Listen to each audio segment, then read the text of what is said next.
Bismillahirrahmanirrahim. Assalamualaikum warahmatullahi wabarakatuh. Saya Nora Syikin binti Muhammad Noor daripada Pejabat Tanah Daerah Kota Tinggi. Hari ini kita di dalam program Wal Bicara, yang ini Land Talk, Pentadbiran Tanah Johor bagi tahun 2022.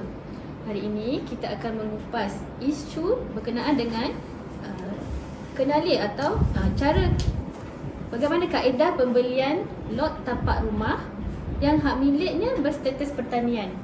Bersama-sama saya adalah Cik Muhammad Afiq bin Zubir, penolong pentadbir tanah bahagian pembangunan dan pelupusan Pejabat Tanah Daerah Kota Tinggi, dan Cik Muhammad Khairun Nur bin Nur Mazlan, merupakan seorang pembeli lot tanah pertanian berkenaan yang untuk dijadikan lot tapak rumah. Seterusnya saya akan isu ini kita akan dikupas secara lebih lanjut oleh Cik Afiq. Boleh Cik Afiq terangkan berkenaan dengan isu berkenaan dengan kaedah pembelian lot tapak rumah berkenaan yang mana hak miliknya berstatus pertanian. Baik, terima kasih Puan Ikin dan juga Cik Kai yang ada bersama kita pada hari ini.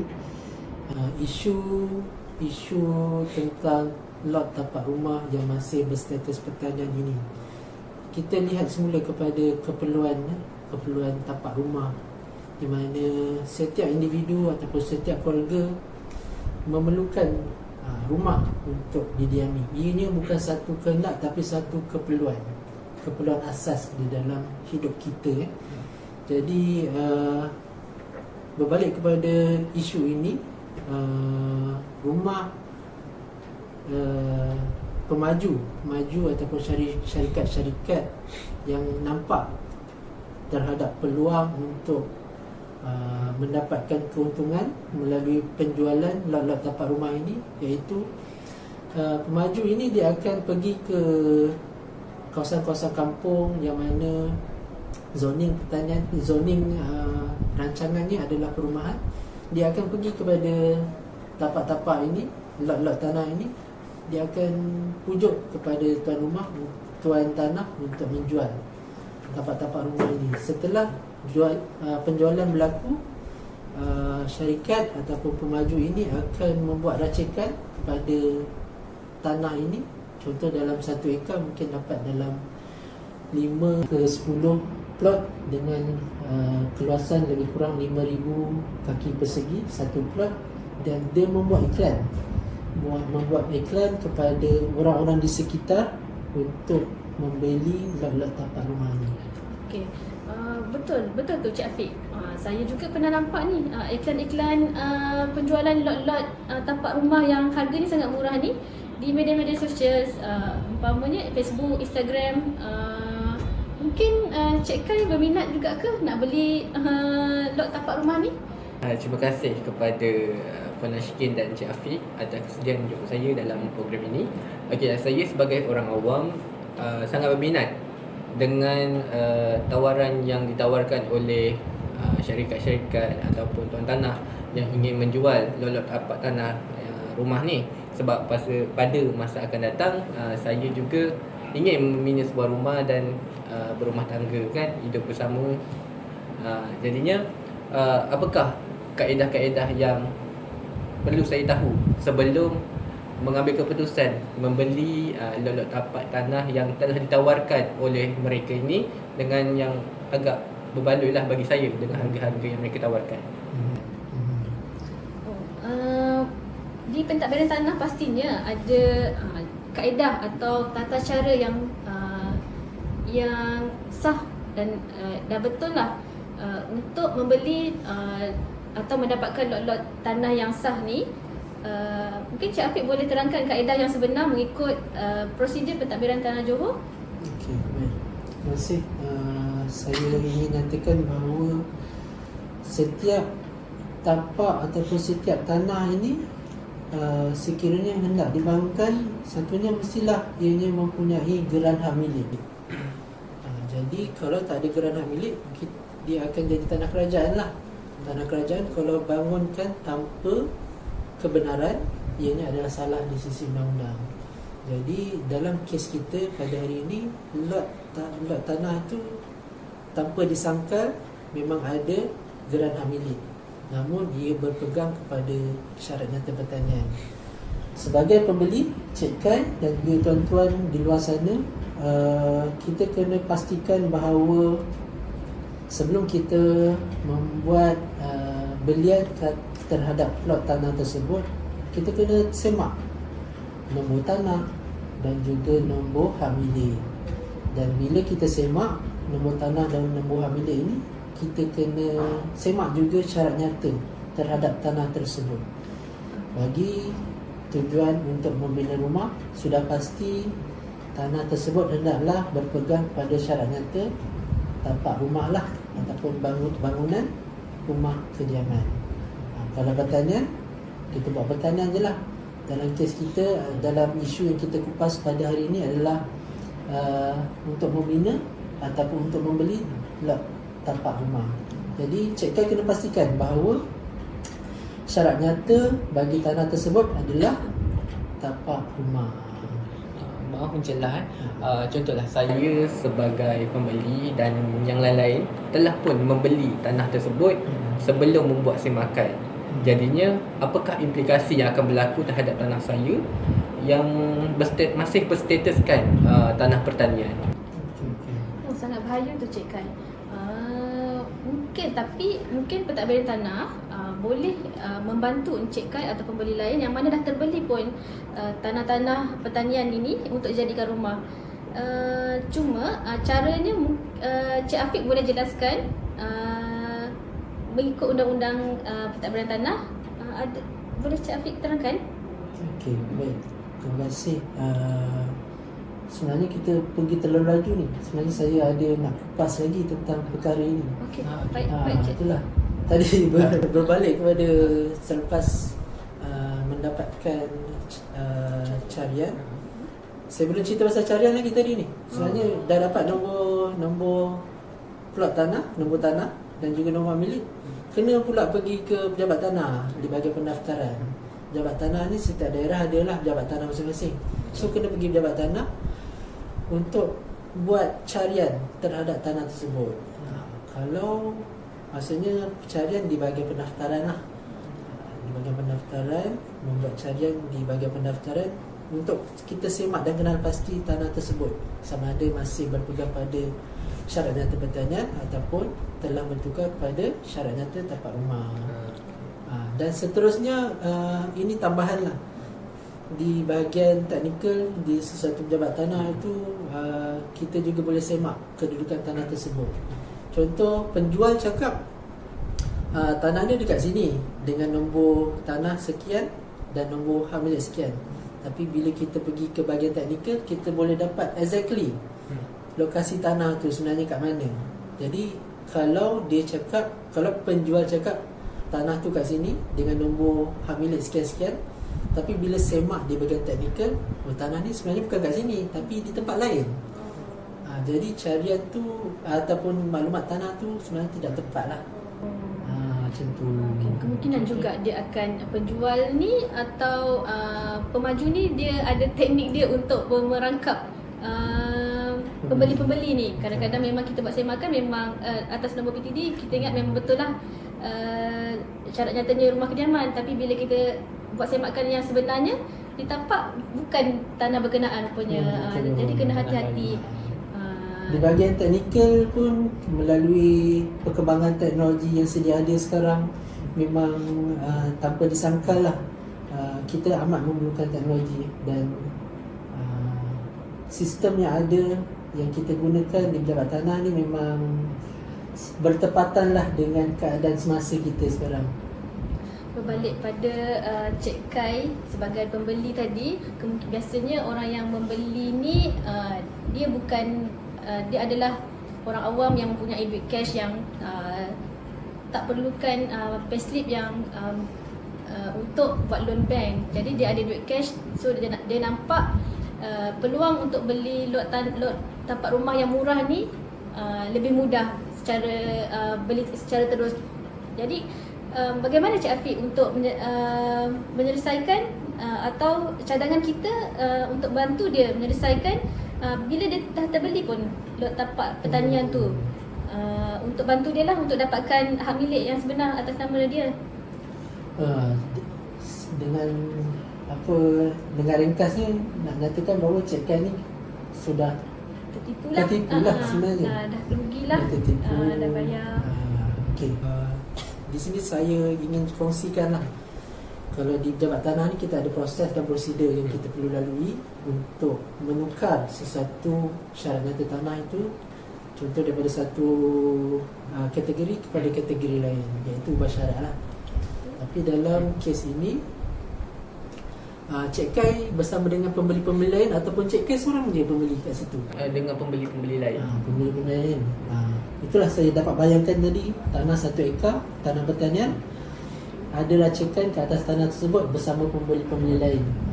Jadi kalau kita lihat prosedur di pejabat tanah dan juga prosedur yang berkuat kuasa,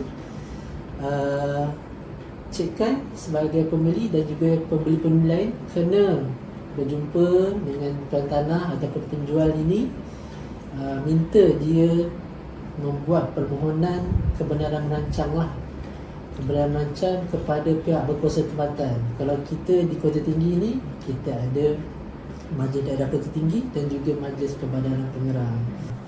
Jadi sesuatu permohonan pembangunan ke atas tanah, ianya perlu melalui pihak berkuasa tempatan. Dalam kes ini, tanah pertanian nak tukar kepada tanah tapak rumah. Jadi ada 2 perkara lah yang berlaku dalam ini, iaitu satunya perlu membuat ubah syarat daripada pertanian kepada bangunan. Yang keduanya, tanah ini berpegang dalam satu keping lah, macam kat satu keping tanah. Tapi sekarang dia dah diracik menjadi contoh 10 plot tapak rumah. Jadi ianya perlu juga melalui proses pecah simpadan. Jadi daripada sekeping tanah, dia akan dipecahkan kepada 10 keping tanah, yang mana masing-masing mempunyai geran hak milik masing-masing lah. Perkara ini boleh dilakukan secara serentak di pejabat tanah melalui Seksyen 197 Kanun Tanah Negara. Tetapi sebelum pergi ke pejabat tanah, perlu melalui pihak berkuasa tempatan lah, sebab ia ni adalah satu permohonan pembangunan. Jadi kena ada kebenaran merancang daripada pihak berkuasa tempatan. Panjang tu. Adakah permohonan yang tadi yang Cik Afiq cakap untuk masuk KM, saya perlu melantik jururukuh terlebih dahulu dan baru boleh masuk KM? Ya, betul. Sebagai tuan tanah perlu melantik jururukuh lah untuk memajukan permohonan kepada pihak berkuasa tempatan. Dia sekalilah, maksudnya dari segi pelan racikannya, dokumen-dokumen lain, borang permohonan dan sebagainya. Okey, faham. Jadi sebenarnya isu yang sebenarnya yang kita kena orang di luar sana dengan pembeli-pembeli, pertama sekali kena pastikan dulu iklan tu kawasan tu kat mana. Lepas tu kena rujuk dulu di mana-mana pejabat tanah daerah, betul tak tapak tu ada nombor hak miliknya, ada nombor PTD-nya. Bila dah dapat, pastikan dulu syarat nyatanya. Bila syarat nyatanya tapak rumah, barulah boleh senang hatinya membeli lot tapak rumah berkenaan. Kalau pertanian boleh beli atas lot pertanian, tapi kena pastikan dapat dulu hak milik yang berasingan, agar pertanian dapat hak milik dulu. Dapat hak milik individu atas boleh diturunkan atas nama tuan-tuan dan perempuan yang berhasrat untuk membeli tu. Sekiranya ada pertanyaan lebih lanjut, pembeli-pembeli boleh rujuk terus di pejabat tanah daerah yang berhampiran. Lebih pasti dan lebih selamatlah, selamat duit dan selamat urusan untuk mendapatkan geran tu. Okey, kita bincang lagi tak perkara ni. Nampak menarik kan? Cik Kai dah beli tapak rumah. Okey. Tapi nak buat rumah, apa implikasinya? Maksudnya Adakah Cik Kai memang berhasrat nak tinggal buat rumah tu memang berminat untuk buat rumah ataupun memang jadikan aset saja untuk jadikan rumah sewa ke? Ada orang juga beli untuk Sebab jadikan itu rumah baru sewa. beli tapak tanah, tapak rumah. Kadang-kadang Rumahnya belum ada. Mungkin orang tak kisah pun lot tu pertanian. Janji dia buat sebab tanah tu dia buat rumah sewa saja.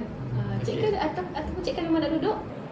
Buat masa ni memang saya berminat untuk mencari tanah untuk membuat rumah sebab pada masa akan datang saya akan berkeluarga, kan. Saya pun nak hidup selesa. Mungkin saya dikurniakan zuriat, ada anak-anak. Jadinya memang buat masa ini saya memang mencari tapak rumah untuk membina sebuah rumah yang boleh diambil oleh keluarga saya.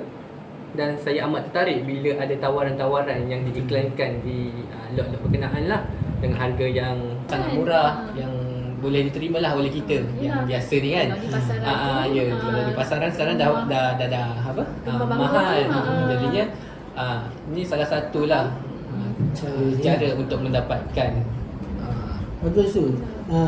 Saya di peringkat pejabat tanah ingin memberi kesedaran kepada Cik Kai dan juga tuan-tuan dan puan-puan semua di luar sana bahawa implikasi sekiranya membeli lot tapak rumah yang masih berpegang pada syarat nyata pertanian ni adalah satunya, tuan-tuan takkan dapat hak milik. Bukan takkan dapat, maksudnya akan dapat, tapi mungkin ambil masa yang lama. Sebab prosesnya seperti yang saya nyatakan tadi, mengambil masa yang dia tak ada terlalu lama, tapi dia consume time lah. Contoh Cik Kai dah keluarga, dah ada anak, nak buat rumah ni, sudah tentunya memerlukan kewangan yang kukuh. Contoh saya sebagai penjawat awam, saya ada payslip, saya boleh pergi bank, tapi bank pun mesti akan minta geran hak milik. Cik nak buat rumah atas tanah ni, cik nak pinjam 200,000, saya nak geran hak milik cik. Saya tak ada geran hak milik lah, tapi saya ada perjanjian. Pihak bank akan cakap, minta maaf cik, perjanjian tidak, kita tak terima, kita hanya terima geran hak milik. Contohnya lah. Jadi kalau Cik Kai beli tapi tak ada geran hak milik ataupun title, memang pihak bank akan reject terus. Melainkan Cik Kai ni seorang ahli perniagaan yang memang dah ada duit untuk bina rumah. Jadi lantik je lah kontraktor bina rumah. Tak ada title pun tak apa, tapi ada perjanjian dengan penjual untuk beli tapak rumah tu lah. Itulah, dan implikasinya juga bila apa-apa berlaku. Contohnya pembeli tu dah bina rumah atas duitnya sendiri, berlaku pula kematian. Bila berlaku kematian, bagaimana Kematian cara kepada siapa? kematian kepada pembeli tu? Pembeli yang yang membeli tanah tu sebelum sempat lagi mendapatkan title yang sah. Jadinya bila dia mati, macam mana dia nak mendapatkan hak milik urusan pusaka tu untuk turun kepada waris-warisnya, sebab title bukan atas nama dia kan. Title atas nama owner yang lama. Itulah implikasinya. Betul. Saya bagi contoh, tanah pertanian tu masih berpegang kepada nama penjual. Tiba-tiba penjual meninggal dunia, yang ada ni agreement je. Bila lihat pada pusaka, sudah pastinya dia akan turun kepada warisnya lah, bukan kepada pembeli. Itu implikasi kepada sekiranya penjual meninggal dunia. Kalau pembeli pula meninggal dunia, proses permohonan pecah sepadan ubah syarat tu berjaya, nak turun nama kepada siapa pula? Boleh jadi kepada anak, boleh jadi kepada isteri, tapi proses tu rumit lah. Betul, faham tu. Jadinya untuk pembeli, para pembeli yang tertarik dengan iklan-iklan tu, dinasihatkan memang dapatkan dulu maklumat sahih dan maklumat tepat di Pejabat Tanah Daerah dulu. sebelum kerugian wang ringgit. Okey, saya nak kongsi lagi lah. Tadi saya dah kongsi tentang cara-cara sebelum kita membuat pembelian lot tapak rumah ni. Sekarang saya nak share pula taktik-taktik penjual ni, yang mana cara untuk dia menarik pembeli-pembeli ni supaya membeli lot tapak rumahnya. Ini tak adalah kita cakap dia sebagai scammer. Dia pasti akan berusaha untuk memberikan title kepada pembeli. Tapi saya di Pejabat Tanah, saya memberi kesedaran kepada Cik Kai dan juga tuan-tuan dan puan-puan di luar sana bahawa kalau boleh kita elakkan. Jangan beli dulu selagi tak ada title. Penjual ni dia pasti ingin mendapatkan duit daripada pembeli lah. So salah satu taktiknya adalah pengalaman saya sendiri berjumpa dengan penjual ni. Dia dah sediakan pelan racikan. Contoh ada 10 plot atas tanah tu. So, dia tinggalkan 2 je yang masih belum dibeli. Jadi lagi 8 tu semua sold. Dia gunakan taktik ni, kalau aku tak grab ni, orang lain akan dapat.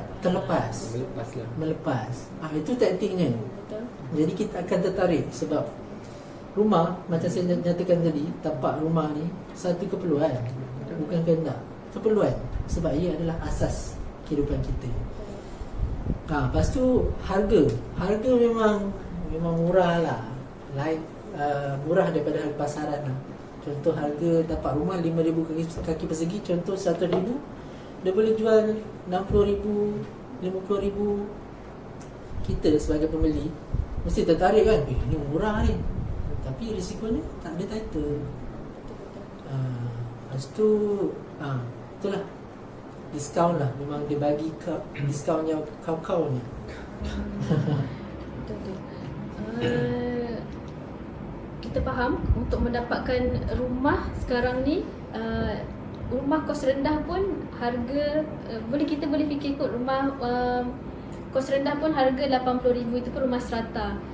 Adakah logik kalau rumah banglo, tapak banglo itu harganya bawah lagi rumah daripada rumah kos rendah yang telah kerajaan umumkan tu, 70,000, 60,000? Kan kita rasa macam sepatutnya kita ada rasa was-was kat situ untuk mendapatkan kesahihan tu. Setuju banget. Saya sangat setuju lah tentang tu. Saya pasti Cik Kai pun setuju tentang perkara ini, iaitu tentang harga lah. Harganya memang satu tarikan yang amat kuat kepada pembeli.